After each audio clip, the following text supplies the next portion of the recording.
Bismillahirrahmanirrahim. Assalamualaikum warahmatullahi wabarakatuh.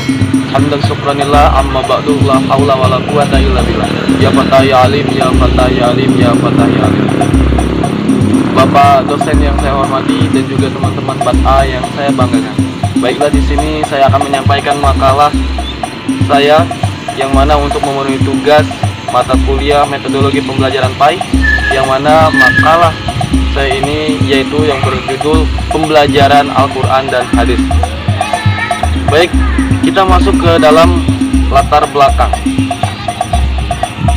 Belajar pada dasarnya merupakan suatu proses usaha aktif seseorang untuk memperoleh sesuatu sehingga terbentuk perilaku baru menuju arah yang lebih baik.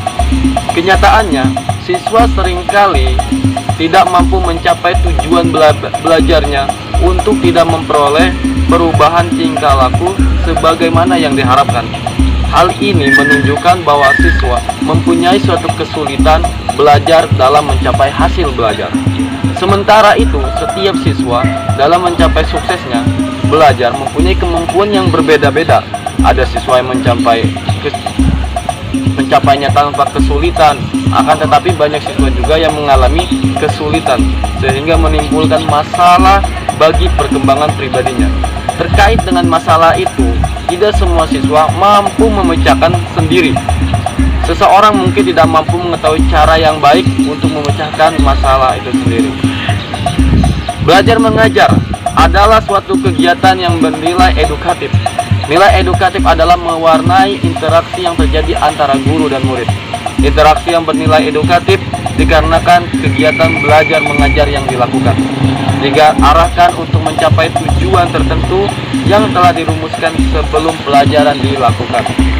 Guru dengan sadar merencanakan kegiatan pengajarannya secara sistematis dengan memegang segala sesuatu yang kepentingan pengajaran. Salah satu pelajaran yang dalam pendidikan Islam adalah Al-Quran dan Hadis. Di madrasah, di sekolah, menekankan pada nilai-nilai karakter yang baik. Guru bukan saja mengajarkan dengan metode ceramah, melainkan harus memberikan contoh langsung kepada siswa dan praktik langsung, sehingga siswa dapat mengaplikasikan dalam kehidupan sehari-hari. Al-Quran dan Hadis merupakan unsur mata pelajaran agama Islam yang diarahkan untuk mendorong, membimbing, mengembangkan, dan membina untuk membaca Al-Quran yang baik. Baik, masuk kita ke dalam bab pembahasan. Apa tujuan dari pembelajaran Al-Quran dan Hadis? Tujuan pembelajaran Al-Quran dan Hadis pada dasarnya merupakan suatu rumusan bentuk-bentuk tingkah laku yang akan dimiliki peserta didik setelah melakukan proses pelajaran. Rumusan tersebut dirumuskan berdasarkan analisis terhadap berbagai tuntunan, kebutuhan, dan harapan. Oleh karena itu, tujuan dibuat berdasarkan pertimbangan faktor-faktor masyarakat, peserta didik itu sendiri, serta ilmu pengetahuan budaya. Dengan demikian, perumusan tujuan pembelajaran Al-Quran Hadis harus didasarkan pada harapan tentang sesuatu yang harapkan dari hasil proses kegiatan pembelajaran.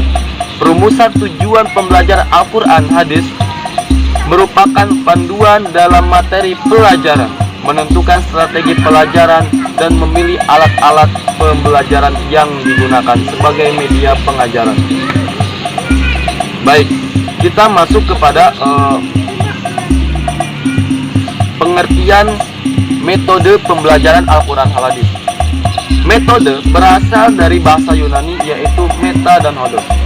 Meta berarti melalui atau melewati, sedangkan hodos berarti jalan atau cara. Metode berarti jalan yang harus dilalui untuk mencapai tujuan tertentu. Dalam bahasa Arab, metode disebut thariqah. Dalam kegiatan belajar mengajar, metode sangat dipentingkan, sangat diperlukan oleh guru dengan penggunaan yang bervariasi sesuai dengan tujuan yang akan dicapai. Baik, kita masuk ke dalam. Ada banyak sekali jenis-jenis metode dalam pembelajaran agama Islam. Menurut Hadarwi Nawawi, metode tersebut seperti 1. Metode ceramah, 2. Metode tanya jawab.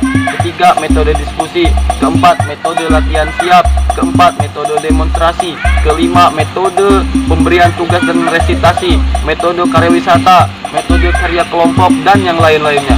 Sedangkan kebanyakan guru untuk menggunakan metode mendidik atau mengajar dalam Al-Quran Hadis kepada peserta didik, yaitu yang pertama adalah metode hikmah, nasihat yang baik, dan diskusi, metode keteladanan, metode pembiasan, metode demonstrasi, metode pemberian nasihat, metode kisah, tanya jawab, perumpamaan, karya wisata, eksperimen, pembelajaran tugas, dan juga yang lain-lainnya. Itu merupakan suatu metode-metode yang digunakan oleh seorang guru untuk mengajarkan kepada peserta didiknya.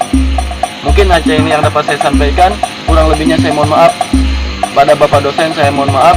Pada Allah saya mohon ampun. Wabillahi taufiq wal hidayah. Wassalamualaikum warahmatullahi wabarakatuh.